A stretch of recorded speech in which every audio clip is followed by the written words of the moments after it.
기도하겠습니다. 하나님께 기도합니다. 여기에 모인 성도님들, 당신께 영광을 드리기 위하여 모였나이다. 당신도 우리에게 영광과 행복을, 믿음을 주시옵소서. 하나님의 사랑을 우리에게 없어서는 안 될 양식이요, 양식을 받기 위해 늘 기도하는 여기에 모인 성도님들에게 채워주소서. 기도의 존재가 무엇인지 올바른 말씀으로 채워주시옵소서. 하나님에게 주신 이 말씀이 등불이 꺼지지 않게 하여 주시옵소서. 하나님께서 세워주신 전인학교, 이 세상에 메아리쳐 울려 퍼져 하나님 학생들의 많은 메아리로 퍼져 많은 학생들이 몰려올 수 있도록 도와주시옵기를 간절히 바라옵나이다.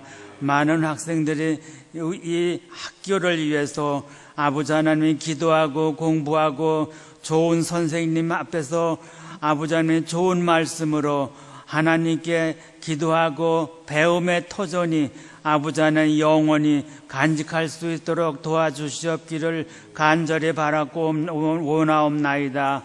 아버지 하나님, 요즘 얼마 전에는 이 나라가 흔들리고 아버지 하나님 좋지 않은 일이 있었습니다. 아버지 하나님, 이제는 그 정부를 아버지 하나님 역사 속으로 버려주시고 이제 다시 돌아온 역사의 주인이 아버지 하나님 잘 이 나라를 이끌어 나갈 수 있도록 도와주시옵기를 간절히 바라고 원하오며, 한동안 다른 미래가 아버지 하나님께 달려있으니 그 미래가 역사 속에서 아름답게 영원히 남게 도와주시옵기를 간절히 바라고 원합나이다. 다른 정권이 창조되었으니 하나님의 영광 속에, 세계 속에 아름다운 우리 대한민국이 될 수 있도록 아버지 하나님 될 수 있게 도와주시고, 남과 북이 하나가 되었으니 아버지 하나님 이 계기를 삼아서 하나가 될 수 있도록 도와주시옵기를 간절히 바라고 원하옵나이다. 어린 나이에 아버지 하나님 그 죽임과 고통 속에서 아버지 하나님 모든 사람들이 김정일의 말이라면 아버지 하나님 아버지도 죽일 수 있는 그 나쁜 성품을 버리고 아버지 하나님 우리 대한민국으로 아버지 하나님 올 수 있도록 아버지 하나님 도와주시옵기를 간절히 바라고 원합나이다. 하나님의 종으로서 성도님의 존중을 받을 수 있게 하여 주시고, 성도님들 가운데 하나님께 기도로 호소하는 성도님들 있습니다. 아픔에 겨워서 아버지 하나님 병원에 입원을 하고 기도로 응답하여 좋은 하나님의 교회로 거듭나게 하여 주시옵소서. 모든 말씀이 하나님께 영광을 돌릴 수 있도록 우리 모두가 선한 마음으로 악을 버리고 함께 나갈 수 있는 이 전인 학교와 전인 교회가 될 수 있도록 도와주시옵소서. 아버지 하나님이 전인 학교와 전인 교회를 오가시는 아버지 하나님 조영래 목사님, 아버지 하나님 몸으로 아버지 하나님 영적으로 아버지 하나님 피곤치 않게 도와주시고, 그 영광의 말씀을 우리에게 전하실 때 우리는 그 행복한 그 말씀을 받아 먹고 아버지 하나님 좋은 성도님으로 거듭나게 도와주시옵소서. 각 기관마다 아버지 하나님 맡은 임무에 아버지 하나님 속장님들, 아버지 하나님 또한 여러 기관 속에서 아버지 하나님 회장님, 모든 기관들이 아버지 하나님 기관들을 통하여서 이 교회가 발전하고 큰 영광으로 될 수 있게 아버지 하나님 도와주시고, 전 학교와 전인교회가 영원한 역사 속에서 이 세상이 아버지 안에 없어지는 그날까지 하나님께서 재림하실 때까지 영원히 남도록 주님 도와주시기를 간절히 바라고 원하며 우리를 구원하여 주시고 우리를 늘 사랑하여 주시는 우리 주 예수 그리스도의 이름으로 기도하였습니다. 아멘.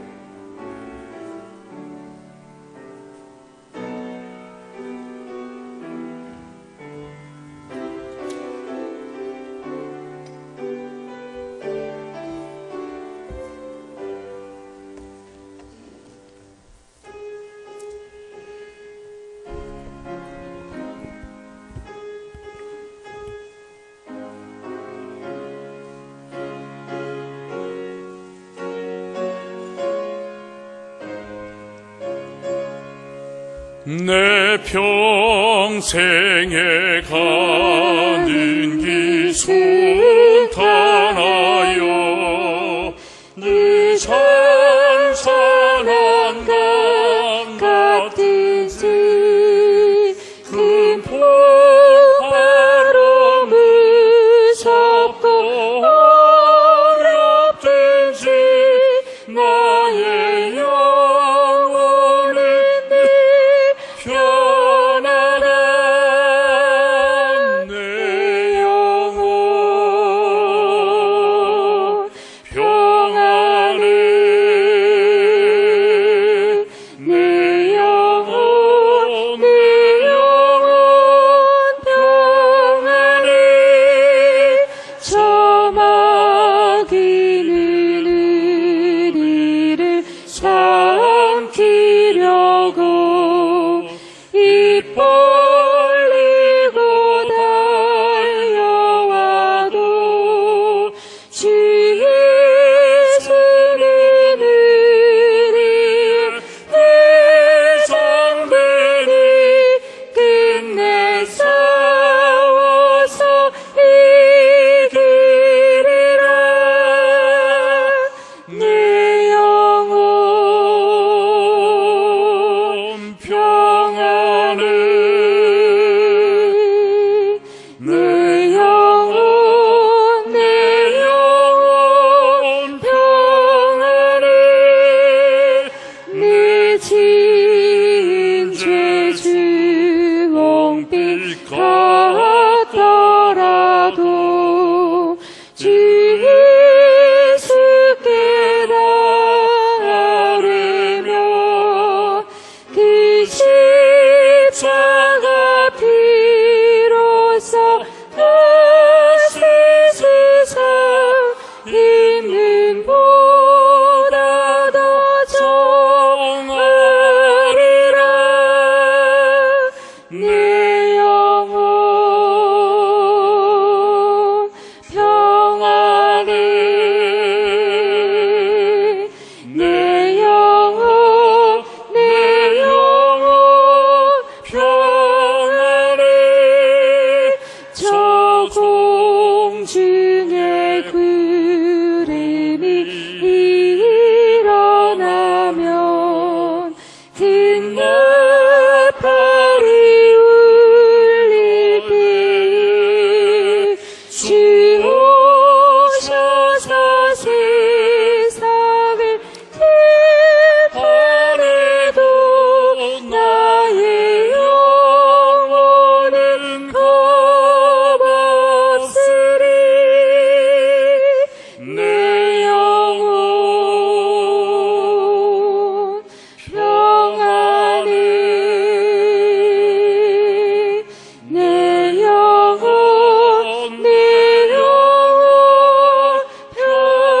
평안해 아멘.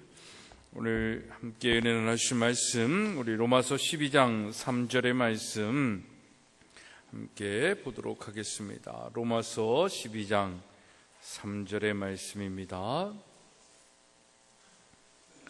로마서 12장 3절의 말씀, 우리 한 절의 말씀 큰 목소리로 함께 읽겠습니다. 로마서 12장 3절입니다.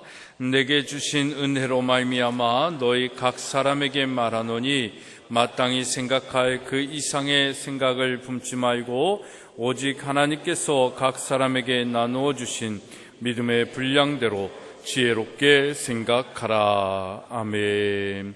우리 사랑방 사속 나오셔서 특별 찬양으로 하나님께 영광 드리시겠습니다.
아멘.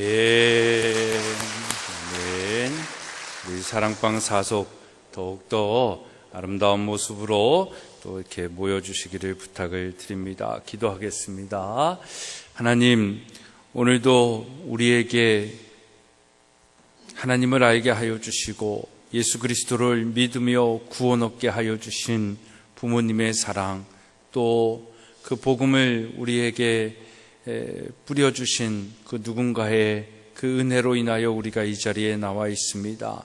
그 사랑과 그 은혜를 잊지 않은 저희들 되게 하여 주시고, 또 누군가에게 그 사랑과 그 은혜를 줄 수 있는 또 복음의 증거자로서의 사명도 감당케 하여 주시옵소서. 오늘도 주의 마음과 생각을 알기를 원합니다. 성령님께서 깨닫게 하여 주시고 친히 말씀하여 주옵소서. 예수 그리스도의 이름으로 기도드리옵나이다. 아멘. 할렐루야. 네, 우리 가정의 달 5월이 벌써 세 번째 주를 우리가 맞이하고 있습니다. 지난주에 여러분과 함께 또 좋은 시간을 보내서 얼마나 감사한지 모릅니다. 남은 이 5월 한 달 더 행복하고 또 의미 있고 또 즐거운 그런 한 달이 되어지기를, 5월이 되어지기를 소망합니다. 사랑하는 여러분, 이번 한 주간도 정말 성령 충만하시고 하나님께서 주시는 은혜와 사랑으로 행복하시기를 주님의 이름으로 축복합니다. 일본 영화 가운데 한 10여 년도 더 지났겠죠. 사토라레라는 영화가 있었습니다. 주인공은 사토미 케니치라는 사람인데 3살 때 비행기를 타고 가다가 비행기 사고로 비행기가 추락을 했습니다. 근데 그 비행기 사고 속에 유일한 생존자로 이 케니치라는 사람이 살게 되었는데 그 비행기 사고로 인해서 부모는 잃고 할머니랑 같이 단둘이서 살게 됩니다. 근데 이 청년이 커가지고 외과 의사가 됩니다. 겉으로는 평범해 보이지만 그는 사토라레라는 특이한 인간입니다. 이 사토라레라는 사람은 자신이 품은 생각이 다른 사람의 귀에 들려지는 겁니다. 그래서 자기 생각을 들키며 사는 사람, 이 사람을 사토라레라고 얘기하는데, 이 사토라레의 사람들의 특징은 또 IQ가 굉장히 높은 사람들입니다.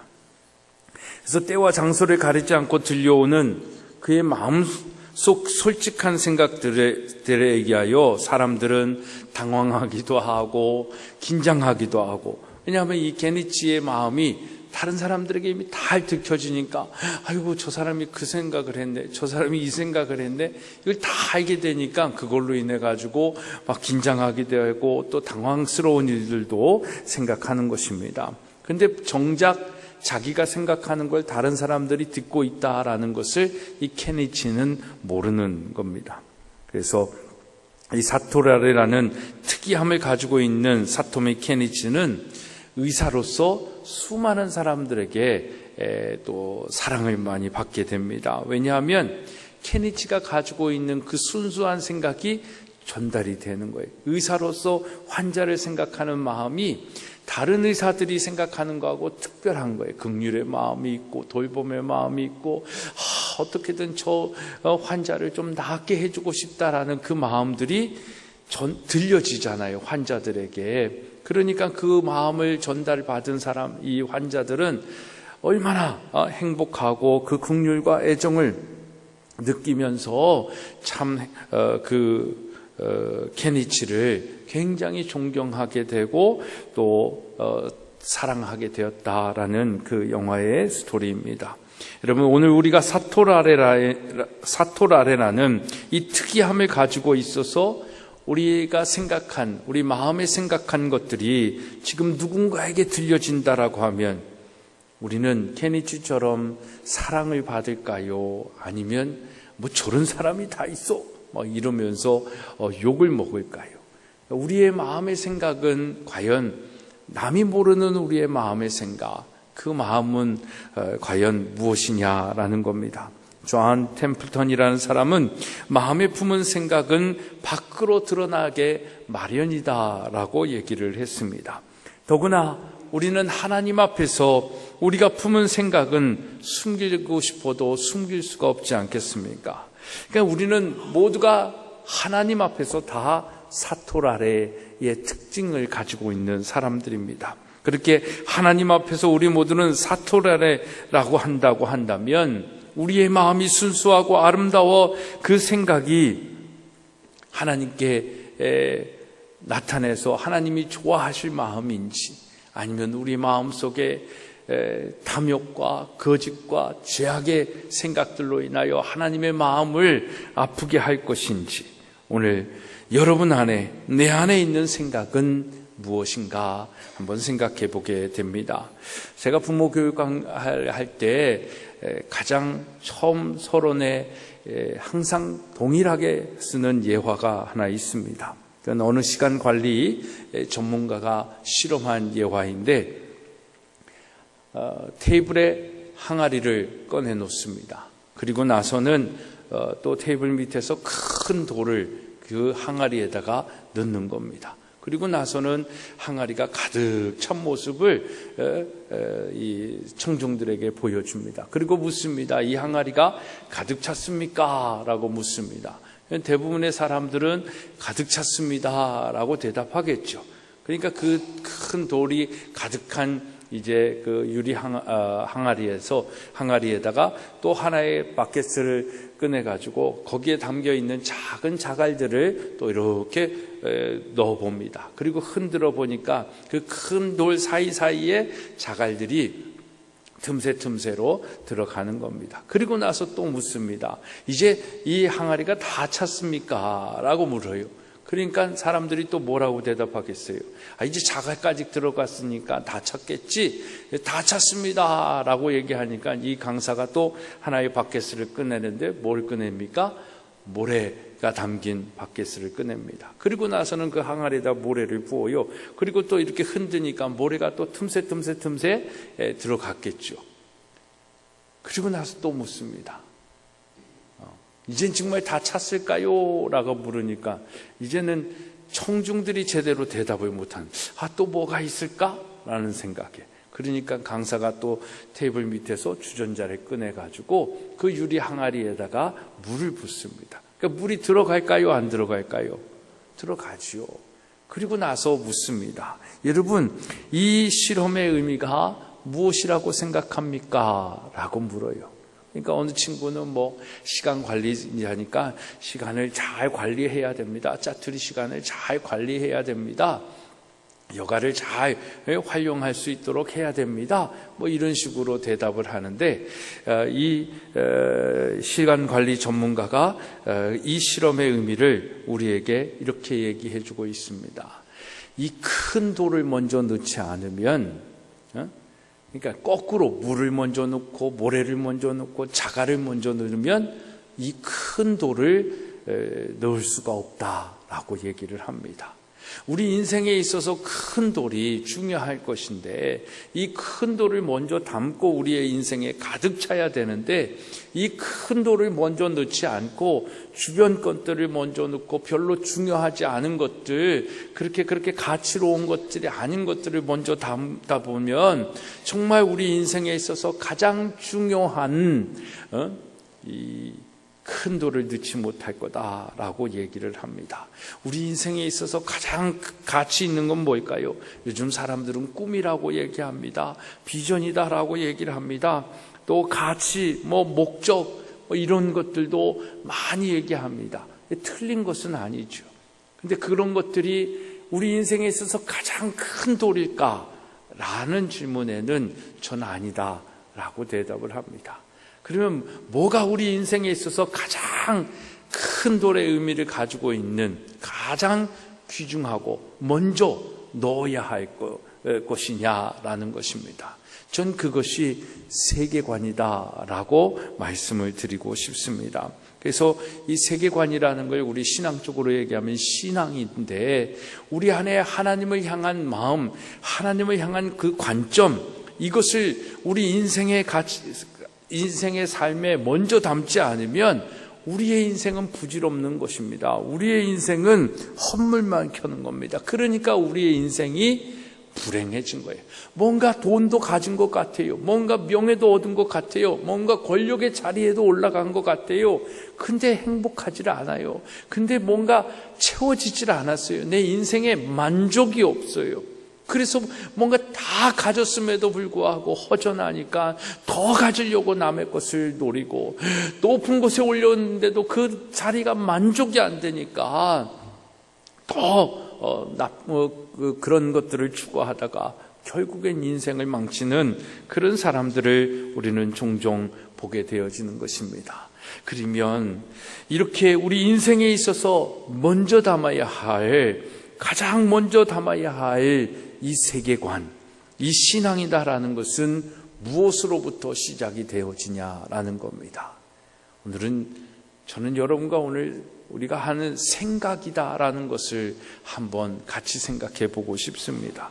이 세계관과 신앙은 생각으로부터 시작되어지는 겁니다. 여러분, 우리 인생에 있어서 한번 생각해 보십시오. 많이 갈등하고 많이 씨름하고 싸우면서 살잖아요. 부부싸움도 하고 자녀와의 싸움도 하고 이웃과의 싸움도 하잖아요.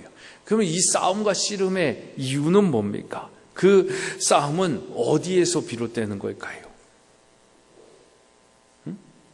바로 생각의 차이다라는 겁니다.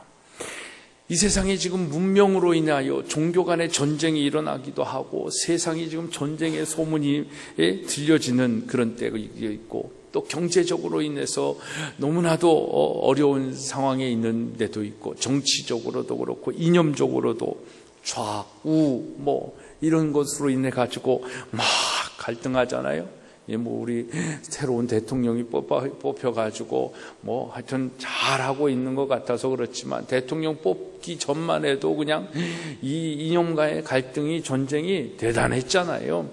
그런 부분들이 뭐의 싸움이냐라는 거예요. 바로 생각의 차이고 세계관의 전쟁이다라는 것입니다. 여러분, 이거는 인간에게만 있는 거예요. 하나님께서 인간을 창조하시고 하나님의 형상으로 인간을 만드시고 인간에게만 특별한 선물을 하나 주셨어요. 그게 뭘까요? 생각하는 능력입니다. 그리고 말하는 능력이죠.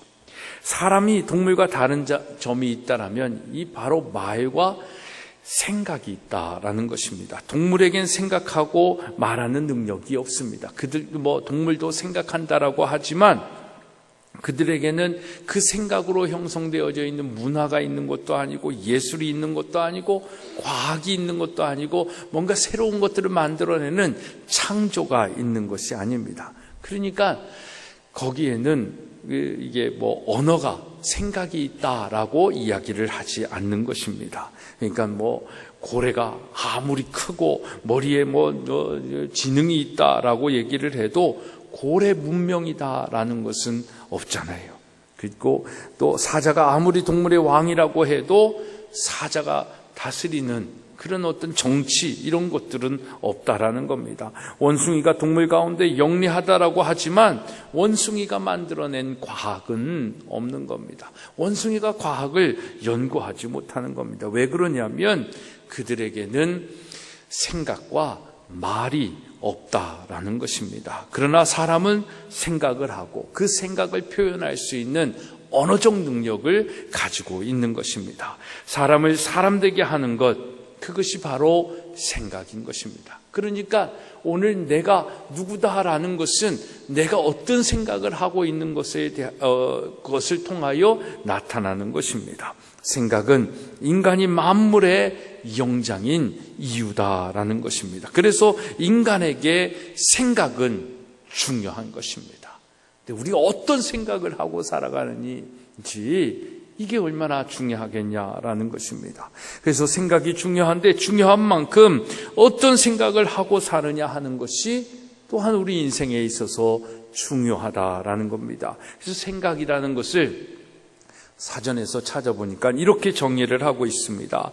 사물을 헤아리고 판단하는 작용, 그죠? 또 어떤 사람이나 일 따위에 대한 기억, 그리고 이건 생각이라는 건 think라고 얘기할 수 있는데 생각을 영어로 mind라고도 하는데 이 mind적인 의미에서의 생각의 정의는 이렇습니다.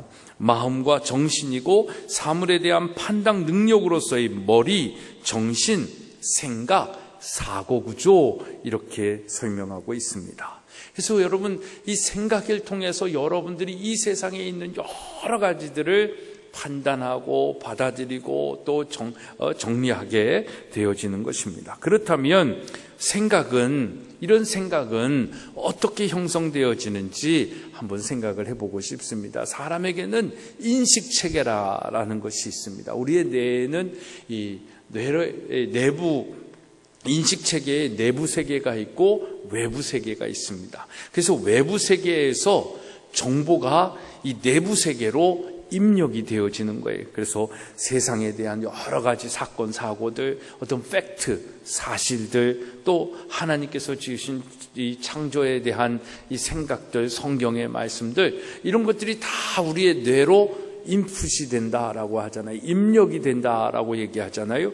그러면 입력되어지면 그것이 우리의 뇌 속에서 지각이 일어나는 겁니다. 그래서 사고가 일어나는 겁니다. 그리고 그 깨달은 머리에서 인지되어진 것을 이제 또 뇌 안에서 전달이 되겠죠. 좌뇌, 우뇌 이런 거 있잖아요. 그래가지고 그 사고가 전달이 되어져서 옳고 그름, 따뜻하기도 하고, 이렇게 차갑기도 하고, 이렇게 해서 그것이 의지가 되어지고 반응이 일어나면 그것으로 인해 가지고 내 안에 어떤 정의가 형성이 되어지는 겁니다. 그것이 진리가 형성이 되어지는 거예요. 그래서 그 형성되어져 있는 정의를 통해서 또 내가 머리 안에서 반응하기 시작합니다. 그것이 이거 정말 따스한 마음으로, 차가운 마음으로, 깨달음으로, 이런 것들로 이제 생각해가지고 우리의 감정이 그 뇌에서 작용을 합니다. 그러면 감정이 명령을 내리죠.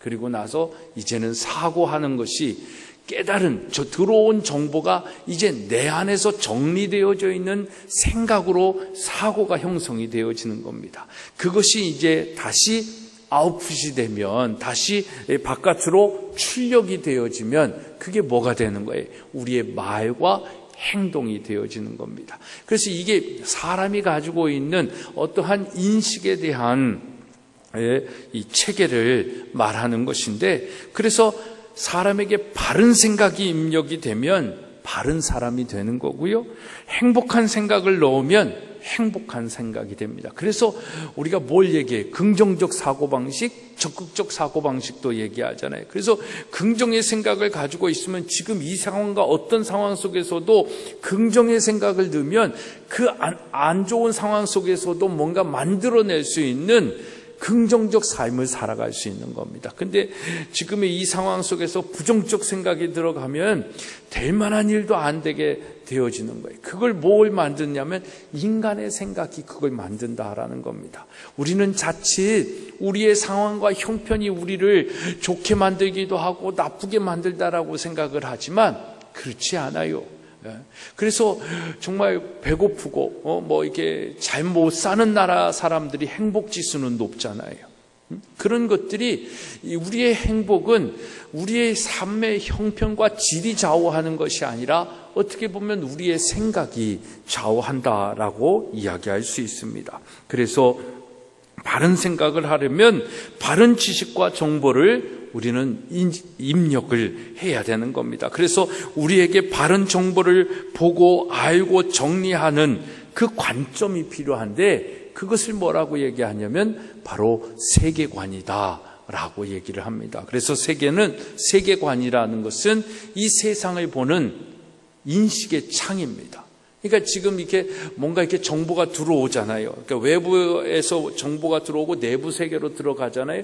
그 사이에 간격이 있잖아요. 거기에 이 세계관이 형성이 되는 겁니다. 어떤 사람에게는 인본주의적 세계관이 형성이 되고 어떤 사람에게는 성경적 세계관이 형성이 되는 거예요. 그래서 그 세계관을 통해 가지고 이 세상을 바라보는 그 정보에 대하여 이제 내 안에서 정리하는 능력이, 생각이 형성이 되어지는 겁니다. 그래서 세계관은 세상을 보는 창이고 인식과 판단의 기본 틀이다라고 얘기를 합니다.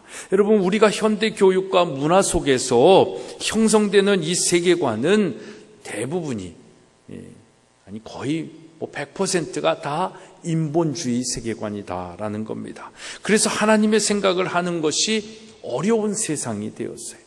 전에는 가정교육을 통해서, 전에는 정말 교회 교육을 통해서 그래도 하나님 중심의 생각을 배우고 알아갔는데, 이제는 학교 안에는 그걸 찾아볼래야 찾아볼 수도 없고, 교회 안에도 세속화되어져 있는 성경적 세계관으로 인하여 하나님 중심의 생각이 아니라 인간 중심의 생각으로 변질되어져 있는 세계관들이 많은 것입니다. 그러니까 하나님의 생각과 이 땅의 생각이 너무너무나도 차이가 있는 그런 세상 속에서 우리가 살아가는 거예요. 그러니까 믿음을 성령 체험하고 정말 하나님 중심의 삶을 사는 사람들은 이 세상을 보고 하나님의 마음을 봤을 때 너무나 안타까운 겁니다. 그리고 이 세상을 살아가고 하나님의 생각으로 살아가는 것이 너무나 힘들고 버거운 일이에요. 불편한 거예요. 이게 불편하고 버거워야 제대로 신앙생활하는 겁니다. 세상 사람 방식대로 신앙생활하는데 아무런 불편함이 없어. 이건 좀 문제가 있는 신앙생활인 것입니다. 여러분, 그래서 우리는 이런 세상 속에서 하나님의 생각으로 살아가는 것이 여전히 불편할 수밖에 없는 그런 현대인의 삶을 살고 있는 것입니다. 그러면 이 생각의 틀, 세계관은 무엇으로 형성되어지는 거냐라는 거죠. 그건 교육입니다.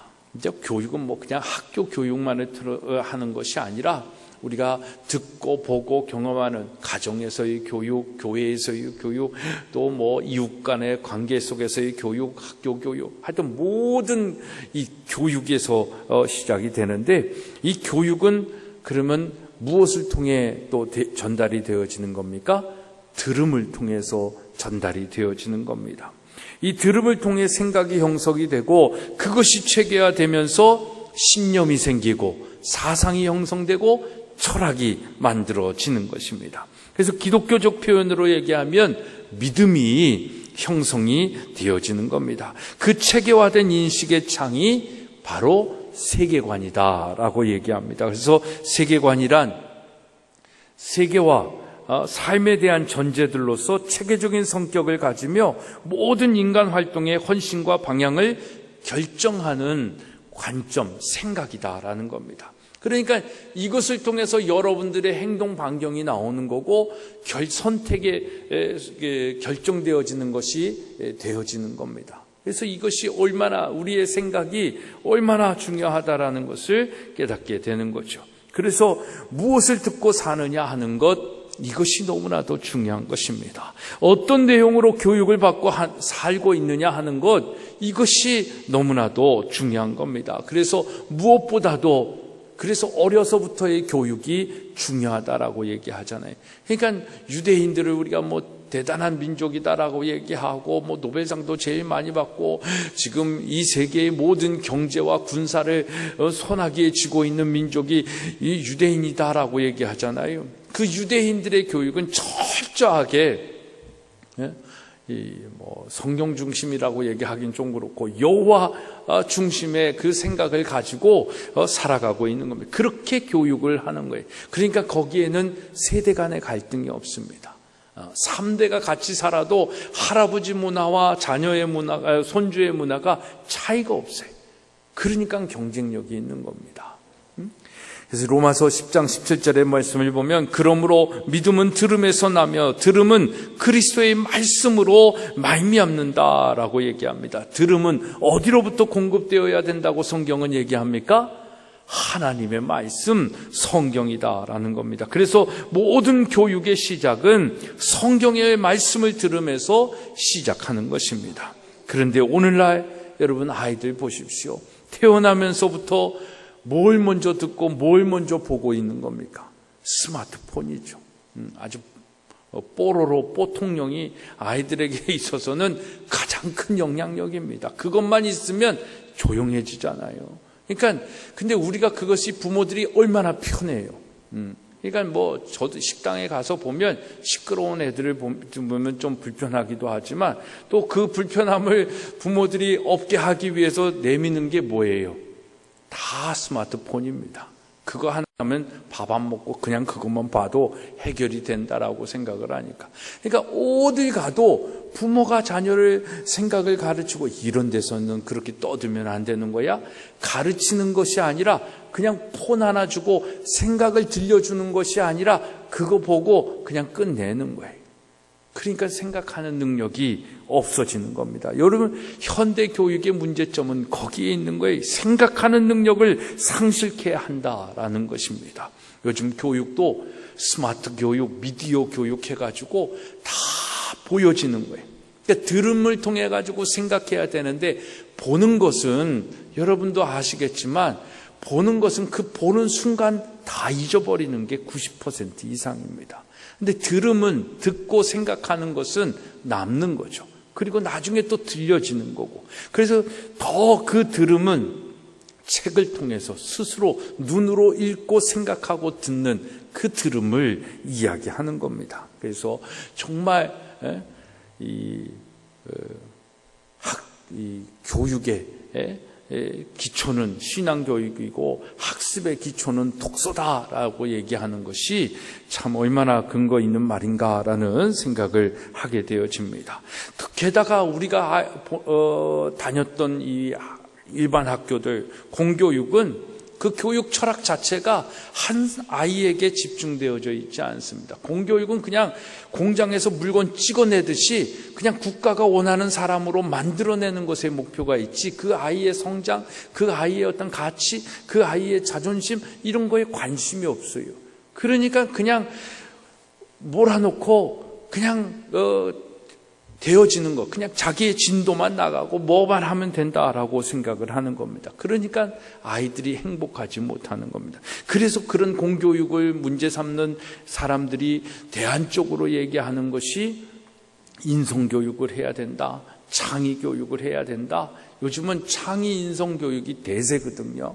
그러니까 그런 것들을 대안으로 얘기하면서 궁극적으로 뭘 얘기하냐면 전인교육을 얘기합니다.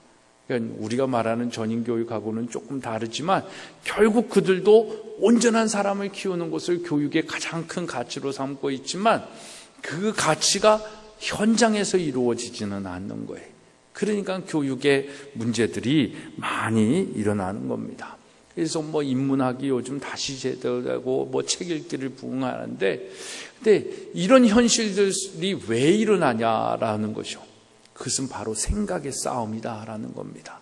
사단은 어떻게 해든지 생각하는 능력, 그 하나님을 생각할 수 있는 그 능력을 빼앗아 가려고 하는 거예요. 하나님 보이지 않잖아요. 하나님 손에 잡히지 않잖아요.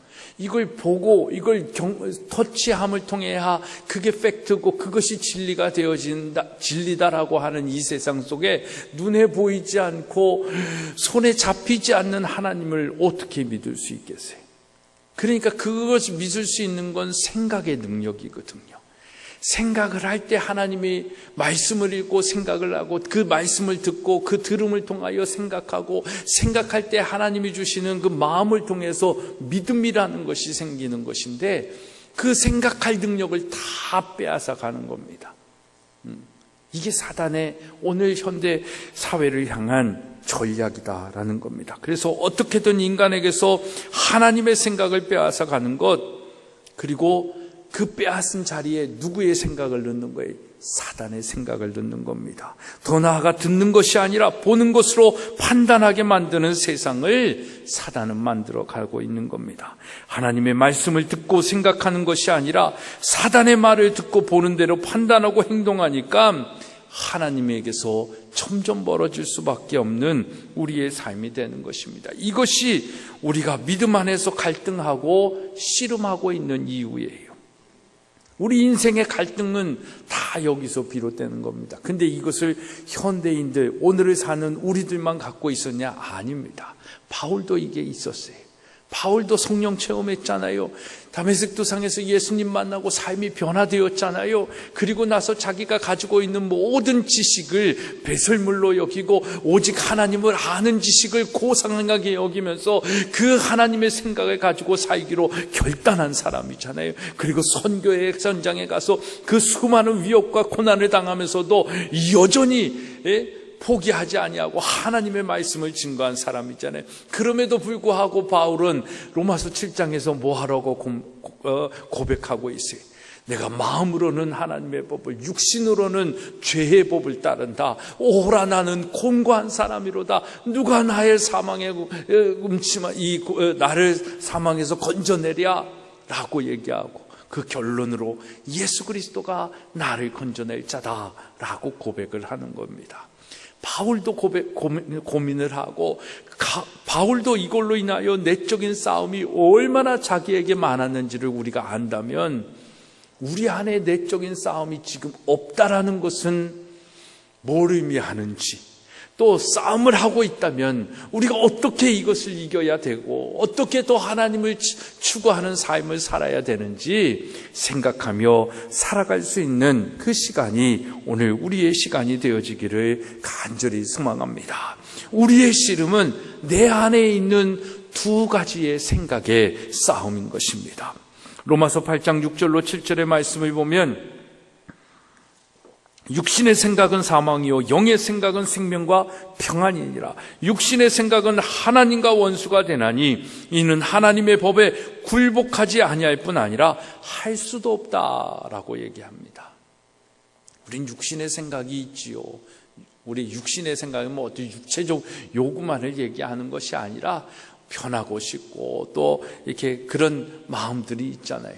그러니까 육신의 생각은 사망이요 영의 생각은 생명과 평안이다라는 것. 육신의 생각은 하나님과 원수가 된다라고 했을 때에 우리는 그러면 어떻게 하면 영의 생각을 가지고 이 땅에 살아갈 수 있는가라는 것을 생각해야 되는 것입니다. 또 이사야서 55장 8절의 말씀을 보면 이는 내 생각이 너희의 생각과 다르며 내 길은 너희의 길과 다름이다 라고 말씀하고 있습니다. 그러니까 우리가 살아가면서 막 씨름하고 또 이렇게 노력해야 할 것은 이 다른 하나님의 생각과 내 생각이 점점 가까워지게 만드는 거예요. 점점 일치점이 많아지는 나의 삶이 되어질 수 있도록 노력하는 겁니다. 그것을 추구하는 사람들이 예수님 닮은 삶을 살다 보니까 때로는 고난을 당하기도 합니다. 때로는 이 자존심이 상하기도 하고요. 때로는 십자가의 길, 좁은 길, 가난한 길, 그런 길을 가야 되는 거예요. 그래서 그리스도인의 삶은 사실 그렇게 쉬운 삶만은 아니다라는 거예요. 예수 믿고 복 받아. 그 복은 물질로도 찾아오고 권력으로도 찾아오고 명예로도 찾아오지만 오히려 그것들로 인하여 더 힘들어지는, 복음으로 인하여 더 힘들게 되어지는 우리의 삶의 순간순간들도 있다라는 것을 알아야 되는 겁니다. 근데 그 고난을 허락하시는 이가 그 까닭이 뭐냐면 점점 하나님의 생각으로 바꾸어지고 성숙하고 자라가게 하시기 위한 하나님의 생각이다라는 것입니다. 그러니까 좀 없어도 정말 하나님의 생각으로 더 가까워질 수만 있다면 그게 여러분들에게 가장 축복이 되어짐을 깨닫는 여러분들의 생각이 있기를 간절히 소망합니다. 전 정말 도시에서 그렇게 막 한 30여 년 살다가 여기 와서 이렇게 사는 것이 얼마나 축복인지 몰라요. 그 축복 속에서 누리고 생각하는 것들도 너무너무 많고, 그렇다고 또 뭐 가난해지는 것도 아니고 뭐가 쇠하여지는 것도 아니고 뭐가 안 되는 것도 아니고, 그래서 얼마나 제가 이곳에 와서 받는 축복이 큰지 모릅니다. 무엇보다도 하나님을 더 이 대자연 속에서 정말 아침마다 제가 요즘 목사님들 만나면 시골에서 사니까 좋겠어요. 좋죠. 그러면 네, 목사님들은 모르는 새로운 세계 속에서 난 살고 있습니다. 목사님 성경에서 그냥 아침마다 새롭다, 이게 그냥 문자적으로 다가오죠. 나는 진짜 그걸 느낍니다. 아침마다 아침 안개가 끼고 비가 오고 하여튼 그 세상 속에서 아침마다 이 새로운 하루를 창조하시는 하나님, 그 하나님을 만날 수 있다는 것이 저에게는 얼마나 큰 축복인지 몰라요. 그걸 경험할 수 있다라는 것이, 그러면서 점점 더, 그러니까 새 속에 찌든 그런 것들이 아니라 하나님의 생각으로 이렇게 자연 속에서 생각하니까 더 하나님을 추구하고, 그래서 제가 성질이 많이 죽었어요, 요즘. 그런 것 같아요. 하나님의 생각과 다른 인간의 생각, 여러분 그것이 뭘까? 한번 생각해 보지 않으시겠습니까? 하나님의 생각과 다른 생각으로 살아간다. 사사기 17장 6절의 말씀을 보면 이스라엘 왕이 없으므로 사람마다 자기 소견에 옳은 대로 행동한다라고 얘기하고, 21장 51절에 보면 사사기 이스라엘 왕이 없으므로 사람이 각기 자기의 소견에 옳은 대로 행동한다라고 동일하게 말씀하고 있습니다. 이 말씀이 또 로마서 1장 32절의 말씀을 보면 그들이 막 타락한 생활을 하잖아요. 이 같은 일을 행하는 자는 사형에 해당한다고 하나님께서 정하심을 알고도 자기들만 행할 뿐만 아니라 또한 그런 일을 행하는 자들을 옳다라고 하는 생각이 되어지는 겁니다. 이 생각은 여러분 어디에서 비롯될까요? 바로 사단의 유혹입니다. 사단이 넣은 생각 때문에 그렇습니다. 창세기 3장 4절의 말씀을 보면 뱀이 여자에게 이르되 너희가 결코 죽지 않아. 하나님은 너 그 선악과를 따먹으면 정령 죽을 것이다 라고 얘기하는데, 사단이 그 생각을 반하는 생각을 넣습니다. 괜찮아, 결코 죽지 않아, 먹어봐 라는 생각을 넣죠. 하나님의 생각을 봤을 때 선악과는 절대 기준입니다. 이건 뭐 선과 악의 기준이 아니라 이것이 하나님의 기준이다. 내 삶의 기준이 하나님께 있다라는 이정표입니다. 그걸 봤을 때 나는 악을 행할 수 있는 사람이 아니다라는 것을 생각하게 되어지는데, 사단이 넣잖아요. 결코 죽지 않아. 아 그래? 죽지 않아? 그리고 나서 선악과를 보면 먹음직도 하고 보암직도 하고 지혜롭게 할 만큼 탐스러운 겁니다. 이 땅의 모든 죄의 유혹은 거기에 있는 겁니다. 그래서 우리의 생각을 하나님의 생각으로 정하고 하나님의 세계관으로 이 세상을 바라보는 것이 얼마나 중요한지 모릅니다. 예수를 판 가룟 유다, 요한복음 13장 2절에 보면 마귀가 벌써 시몬의 아들 가룟 유다의 마음에 예수를 팔려는 무엇을 넣었더라? 생각을 넣었더라라는 겁니다. 그 생각은 어떤 생각일까요? 자본주의의 생각입니다. 너 예수 팔아서 예수로 인해서 너 명예와 권력, 재무부 장관 되지 못할 바에는 그냥 예수 팔아서 네가 남길 이익이나 남겨, 이 생각이죠. 그래서 예수를 팔지 않습니까? 사단은 오늘 무엇을 통해 우리에게 이 육신의 생각, 이 교만한 욕심의 생각, 자본주의의 생각을 주입하고 있습니까? 오늘날은 문화의 시대잖아요. 그래서 정치, 종교, 공교육, 이 미디어, 이런 모든 문화적 요소들을 통해서 인본주의적 사상을 넣는 겁니다. 그래서 인권을 얘기하게 하고 복지를 얘기하게 하는 겁니다. 이런 생각들을 통해 사단은 하나님을 부인하고 무시하고 무의미한 존재로 생각하게 하고 인간 스스로 높아지고 하나님을 대적하는 생각을 심어주는 겁니다. 근데 그것이 우리의 머리에 정보로 외부에서 내부 세계로 입력이 될 때 그것을 필터링할 수 있는, 그것을 이렇게 정리해 줄 세계관, 이게 필요하다라는 겁니다. 우리는 이런 생각을 사로잡아 그리스도에게 복종시켜야 된다라고 성경은 얘기합니다. 고린도후서 10장 5절에 하나님 아는 것을 대적하여 높아진 것을 다 무너뜨리고 모든 생각을 사로잡아 그리스도에게 복종케 하라라고 말씀하고 있습니다. 그러니까 이 세상에 난무한 이 생각들, 이 이론들, 이런 것들을 다 우리가 예수 그리스도의 생각으로, 그 말씀으로 생각의 틀을 잡아서 무너뜨리고 복종시킬 수 있는 그런 생각의 능력을 가지고 있어야 되는 것입니다. 우리 인생에서 승리하고 성공해야 할 씨름과 싸움은 혈과 육에 관한 것이 아니라 그래서 바로 이 생각에 관한 것입니다. 이것이 영적 싸움이에요. 영적 싸움은 정말 사단하고 맞짱 붙는 것이 아니잖아요.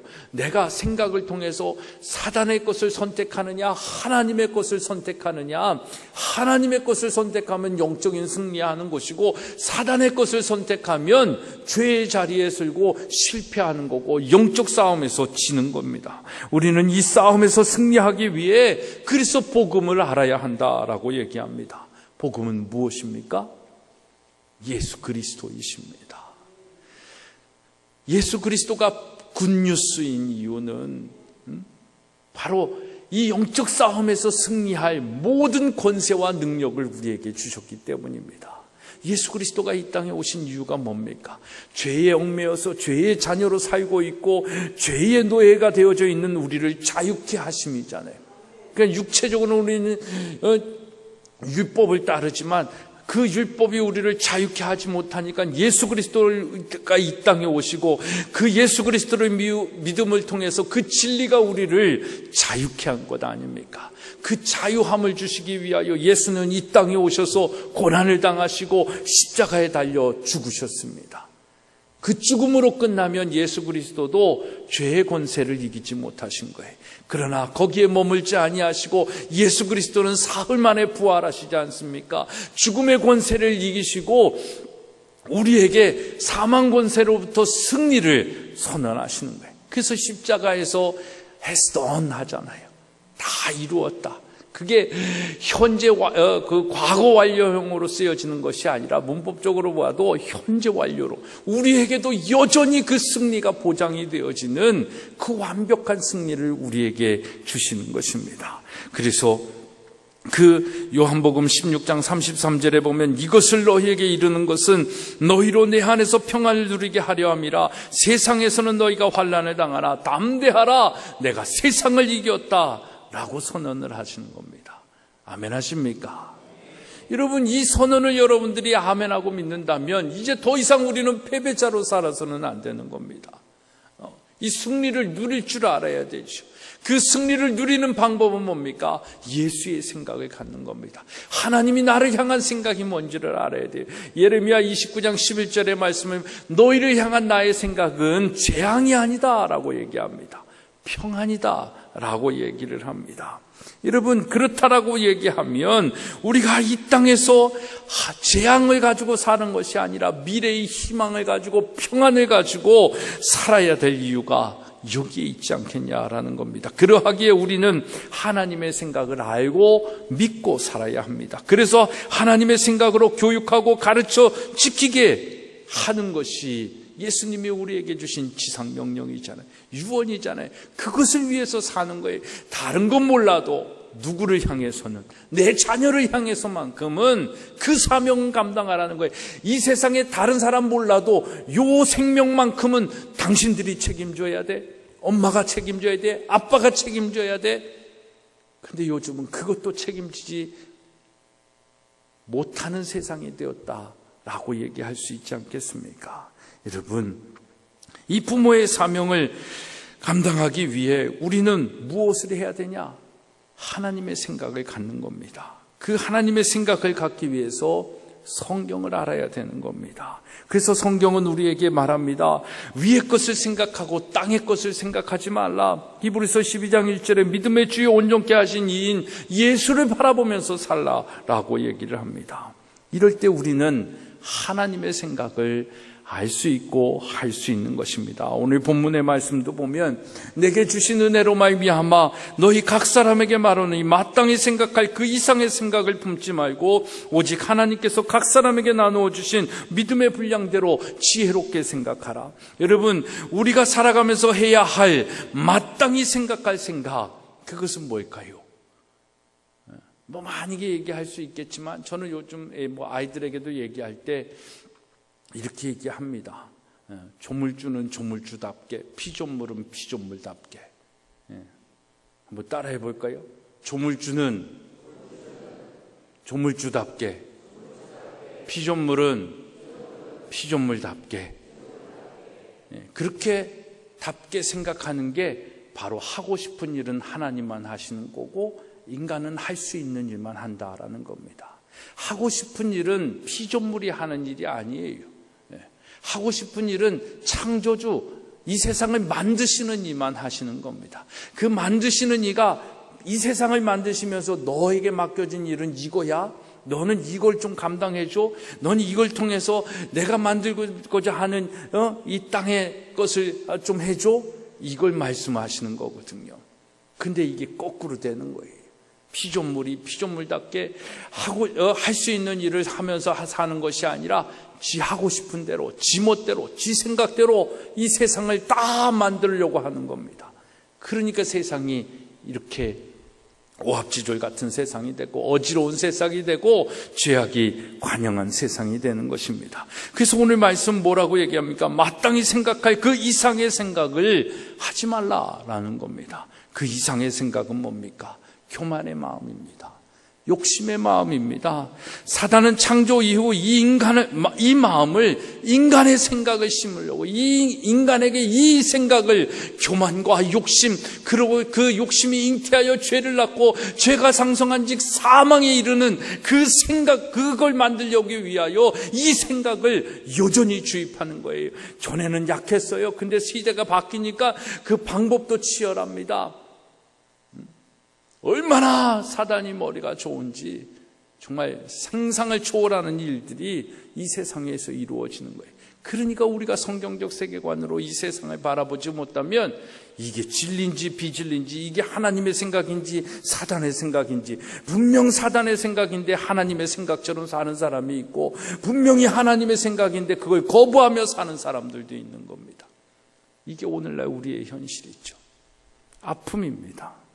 그러면서 오늘 말씀은 뭘 얘기합니까? 마땅히 생각할 생각을 하라라고 얘기하면서 어떻게 생각하는 것이 마땅히 생각할 생각이라고 합니까? 믿음의 분량대로 주제에 맞게 살라는 겁니다. 피조물이잖아요. 하나님이 우리에게 주신 그 믿음은 비전입니다. 하나님의 꿈입니다. 내 꿈이 중요한 게 아니라 하나님의 꿈이 중요하잖아요. 내 비전이 중요한 것이 아니라 하나님의 비전이 중요하잖아요. 아이들에게 너 꿈이 뭐니? 그러면 다 의사요, 뭐요, 연예인이요. 이건 비전과 꿈의 개념이 아니라 장래 직업의 문제죠. 그 직업을 통해서 하나님이 이루실 일이 뭔지 그것을 생각하는 게 믿음의 분량대로 생각하는 것입니다. 믿음의 분량대로. 또 뭘 해라? 지혜롭게 생각하라라는 겁니다. 지혜는 어디에서 나오는 거예요? 여호와를 경외함을 통해서 나오는 겁니다. 여호와를 경외하는 것이 지식의 근본이다라고 얘기를 했잖아요. 근데 미련한 사람들은 그것을 무시하고 멸시한다.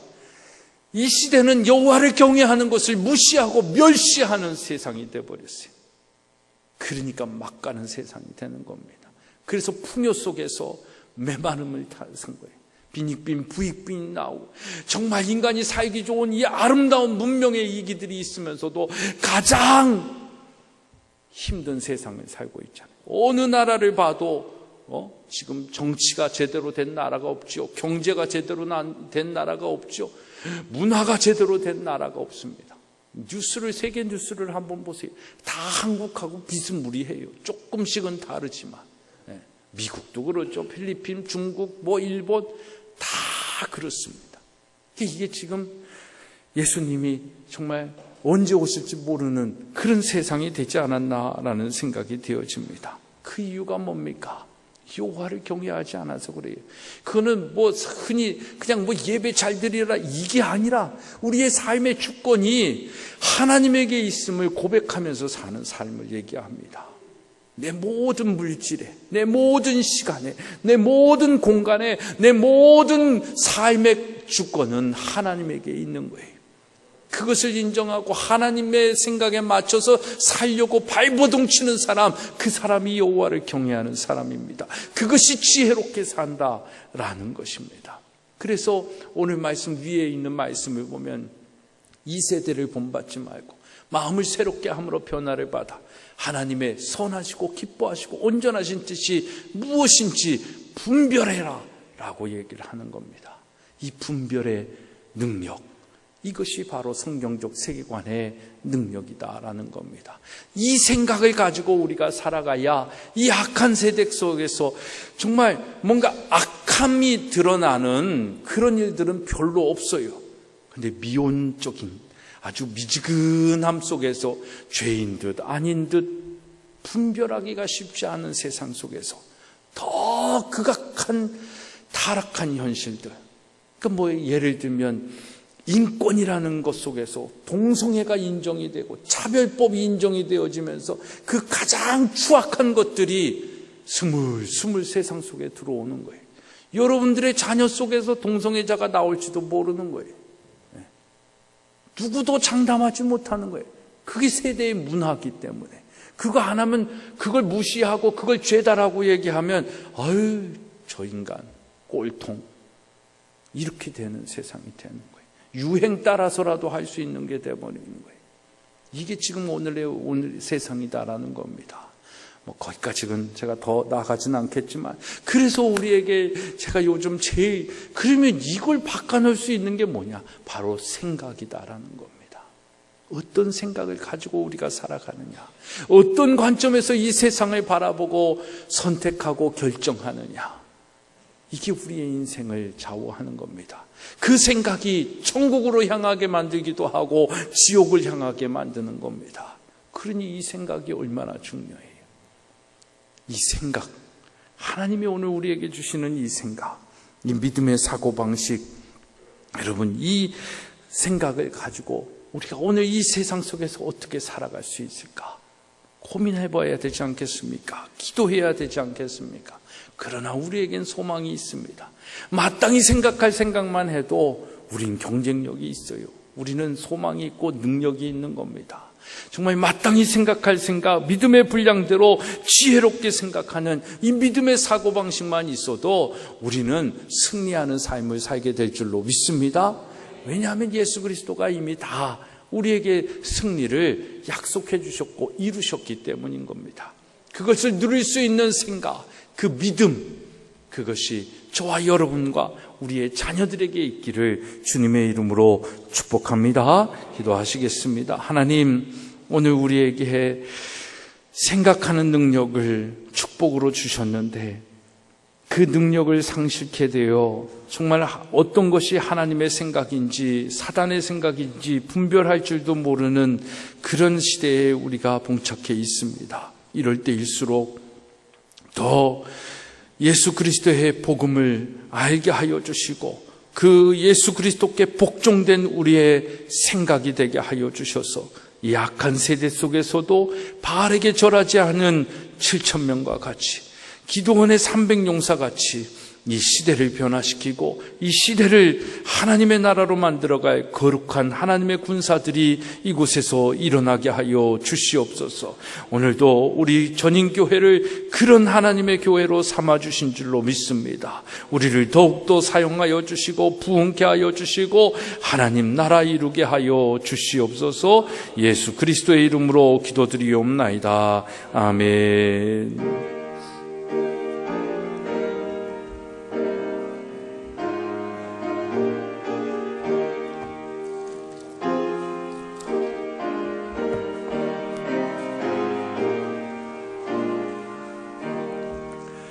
세상에 헛된 신을 버리고 하나님 이름 높여 기리세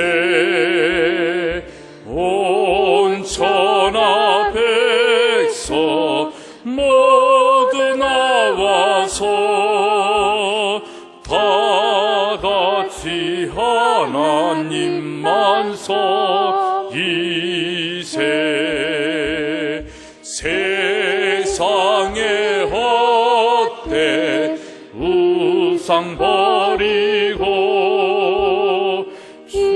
인간이 모두 부귀영화와 거짓과 불의 모두 버리고 온전히 하나님만 섬기세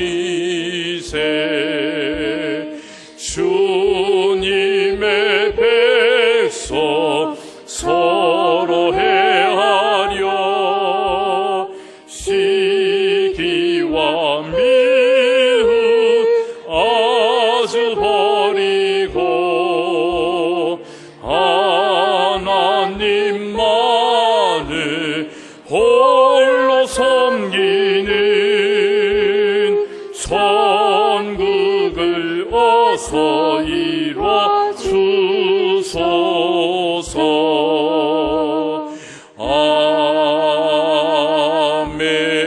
아멘. 모든 것이 주께로부터 왔으니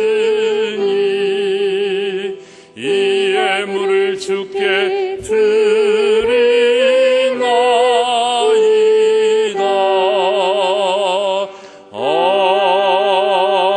아멘. 큰 박수로 하나님께 영광 돌립니다. 할렐루야. 11조 예물 유현상 집사님, 김홍교 최중희 집사님 가정, 김동진 선생님, 김일학 권사님, 김정현 사모, 장형은 선생님, 백노아 학생, 이승배 집사님, 이현주 집사님, 배창현 우리 집사님 드리셨습니다. 감사의 예물 조용래 목사, 사랑과 은혜로 삶을 지켜주신 감사하여 이상근 권사님, 은혜로 지켜주신 감사하여 신현규 집사님, 하나님의 은혜와 사랑을 늘 감사하여 구중한 안명숙 권사님 가정 하나님의 은혜 가운데 건강하게 순산하게 하심 감사하며 박경옥, 김진숙 장로님 가정 주님께 찬양드림 감사드려 박응배, 박영신 집사님 가정 주 예수 베푸는 은혜에 날마다 감사하며 주께로 더 나아가길 원하며 남수연 집사님 감사헌금, 김국도 목사님, 또 범사에 감사의 유현상 집사님, 범사에 감사의 김영환, 김명옥 집사님 가정, 장영은 선생님, 또 이강모, 강순자 권사님 가정, 신용숙 권사님, 조셉, 김금동, 안나엘 사무 목사님 가정, 또 장혁, 장훈, 우리 라티베리, 또 양향옥 권사님, 박선아 집사님, 최백규 권사님 무명으로 드렸습니다. 그 외 많은 분들이 또 주일의 예물로 또 드렸고요. 1000번째 광경숙 권사님, 양양옥 집사님, 또 최백규 권사님, 조영래 목사, 김일학 권사님 드리셨습니다. 기도하시겠습니다. 하나님,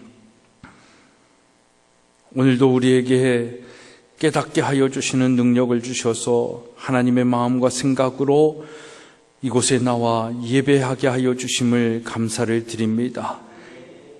사단이 우리를 예배하지 못하게 만드는 여러 가지 생각을 심어 주었을 터인데 하나님 중심의 생각을 가지고 이전에 나와 예배하는 우리 사랑하는 성도들의 삶 속에 차고 흔들어 넘치는 하나님의 축복이 가득하기를 소망합니다. 특별히 날마다 우리에게 주시는 감사를 잊지 않고 일용할 것들에 대하여 감사하며 범사에 감사하고 찬양할 수 있음에 감사하고 손주를 허락하여 주심에 감사하는 이 감사의 마음들이 끊이지 아니하게 하여 주시고 날마다 주를 예배하며 경외하는 자에게 주시는 축복의 주인공들이 다 되게 하여 주시옵소서. 11조로 장학의 예물로 1000번제로 주일의 헌금으로 속회의 예물로 드립니다. 하나님, 이 예물이 쓰이는 곳에 하나님의 생각이 더 확장되어지게 하여 주시옵시고 하나님 나라가 이루어지게 하여 주시옵소서. 우리 사랑하는 성도님들 또 일주일 동안에 많은 시름과 또 싸움 속에서 시간을 보낼 터인데 하나님 예수 그리스도의 부활로 인하여 우리에게 주신 그 이김의 승리를 누리며 살아갈 수 있도록 함께하여 주시고 은혜 내리워 주시옵소서. 감사드리오며 예수 그리스도의 이름으로 축복하며 기도드리옵나이다. 아멘. 자리에 앉으시겠습니다.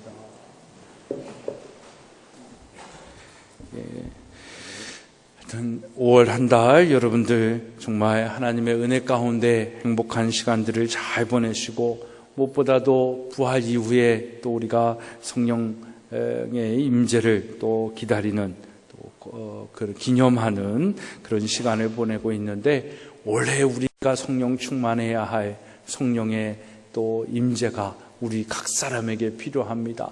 사모하는 자에게 주심을 믿고 여러분들 성령 충만의 은혜를 사모하고 또 이 시간들을 보내기를 소망합니다. 우린 성령을 다 가지고 있잖아요. 근데 충만하지 않으면 지는 거예요. 충만하지 않으면 넘어질 수밖에 없습니다. 그래서 성령 충만을 날마다 사모하며 살아가는 그런 시간들이 되어지기를 소망합니다.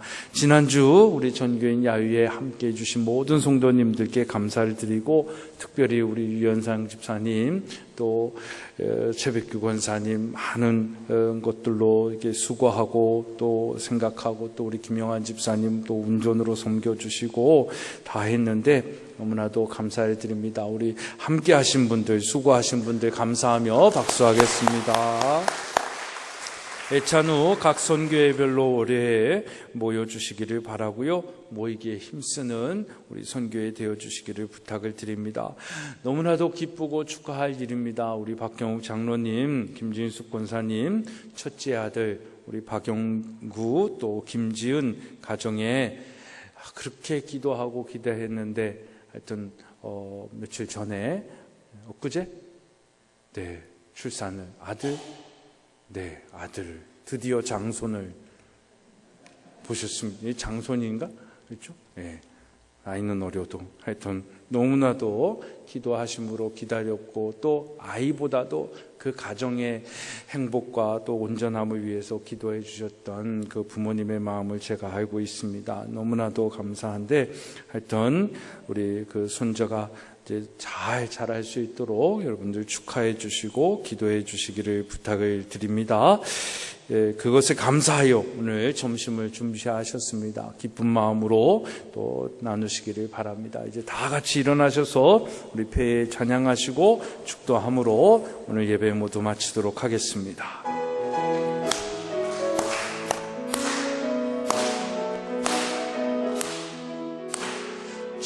축복합니다. 주님의 이름으로 축복합니다. 주님의 사랑으로 이곳에 모인 주의 거룩한 자녀에게 주님의 기쁨과 주님의 사랑이 충만하게 넘치기를 축복합니다. God bless you. God bless you. 축복합니다.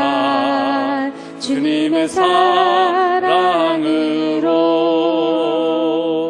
우리 축도하기 전에 한번 같이 기도했으면 좋겠어요. 요즘 5월 들어서 우리 장로님도 간수치 때문에 입원하시고, 이강목 권사님도 또 당뇨 수치로 또 입원하시고, 또 최병호 권사님 제가 또 얼굴 보니까 또 마음이 좀 그렇고, 또 우리 김길용 집사님, 또 우리 신현규 집사님, 오필순 성도님 다 지금 여러 가지 큰 또 마음의 육신의 질고를 가지고 계신데, 우리 시간에 한번 같이 기도하고 그리고 축도함으로 예배 마쳤으면 좋겠습니다. 우리 육신의 연약함을 가지고 또 고통 가운데 계신 분들, 또 이렇게 뭐 간이나 당뇨 이런 부분들이 잘 컨트롤되고 회복되어 줄 수 있도록, 또 제가 알지 못하는 여러분들이 알고 있는 또 기도의 제목들, 육신으로 인한 기도의 제목들이 있을 터인데, 우리 그 모든 부분들을 오늘 예수의 이름으로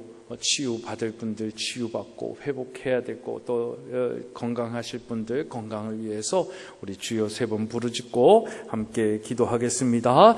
주여, 주여, 주여. 오 하나님 아버지, 우리 사랑하는 성도님들 얼마나 주님을 사랑하시는지 아시지 않습니까? 하오나 하나님, 정말 우리 성도님들 가운데 하나님 육신의 연약함을 가지고 질병을 가지고 아파하고 씨름하고 기도하고 있는 사랑하는 손길들이 있습니다. 하나님 아시니요. 하나님 치유하여 주시고 깨끗게 하여 주시옵소서. 위로하여 주시옵시고 강건케 하여 주셔서 아버지여, 정말 나음의 기쁨을 가지고 주의 영광 나타나는 하나님의 백성들 되게 하여 주시옵소서. 하나님 예수 그리스도의 이름을 의지하여 기도합니다. 나으게 하여 주시옵소서. 악한 병균들이 물러나가게 하여 주시고 깨끗이 치유받게 하여 주시옵소서. 간 수치가 내려가게 하여 주시고 당뇨의 수치가 조절되어지게 하여 주셔서 하나님 건강한 육신 속에서 하나님을 영화롭게 하는 우리 귀한 성도님들 되게 하여 주시옵소서. 김길용 집사님, 우리 신현규 집사님, 오필순 성도님, 하나님 주님 역사하여 주셔서 암덩어리들이 물러나가게 하여 주시옵시고 인간의 불치병들이 예수의 이름으로 치유받게 하여 주시옵소서. 성령이여 기름 부으시고 역사하여 주셔서 치유하여 주시옵소서. 오 주님 간절히 소망합니다. 인도하여 주시옵소서. 이제는 우리 주 예수 그리스도의 은혜와 하나님 아버지의 만극하신 사랑하심과 치유하여 주시는 성령님의 감화 감동 교통케 하시는 역사하심이 오늘 하나님의 생각을 가지고 살아가기로 나아가는 우리 사랑하는 성도님들, 특별히 우리 가운데 육신의 연약함으로 힘들어하는 우리 사랑하는 지체들 가운데 성령의 역사와 치유의 은혜가 예수 그리스도의 보혈의 권능이 나타나기를 간절히 소망하며 축원하옵나이다. 아멘. 아멘. 아멘. 주님 주시옵소서.